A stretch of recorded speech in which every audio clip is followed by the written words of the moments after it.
I think the big news over the past couple of weeks is obviously where are we at in regards to the market cycle or just the market if you don't believe in the market cycle in general.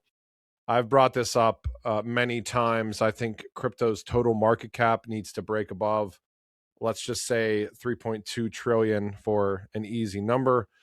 Currently, we are sitting around 3.15 trillion. This is the weekly chart. If I pull up the monthly, it gives you a little bit of an easier picture to look at.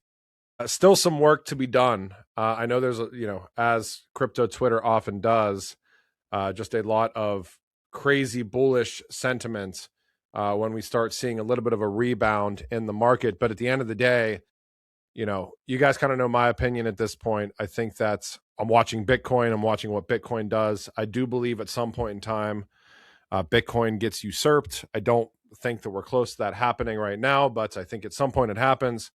And until that happens, I watch Bitcoin to determine where I feel like the rest of the market's going to go.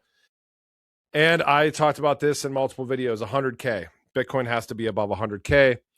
You could argue that the first step in that process is breaking above, let's say 95K, and then we maybe chop around inside of here for a little while. But at the end of the day, we have to break above 100K.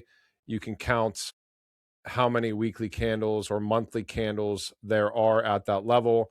And you kind of start getting the picture as far as how important that 100K level is. Yeah. And we'll wait until that happens. Right now, we're battling 95K or $94,900 to be a little bit more specific on the weekly. And you can see the amount of the resistance that we're facing here with these gigantic wicks pushing us down. I've been talking about Canton Network since April or May. I will say, and this is not, I picked up a small amount of Canton yesterday for the first time, even though we've been talking about it on this channel since April or May. When I say a small amount, I mean a small amount, more so just to maybe dollar cost average a little bit from my end. But it's really interesting. I mean, I mentioned before the integration with NASDAQ in Canton. You can go back to probably a video maybe 4 or 5 months ago on that. And they just announced a super validator. NASDAQ joined Canton as a super validator of the network with Canton Improvement Proposal 0097. It's been interesting to watch lots of people talk about this network now over the past month. I don't know if there's sponsorships or what it is,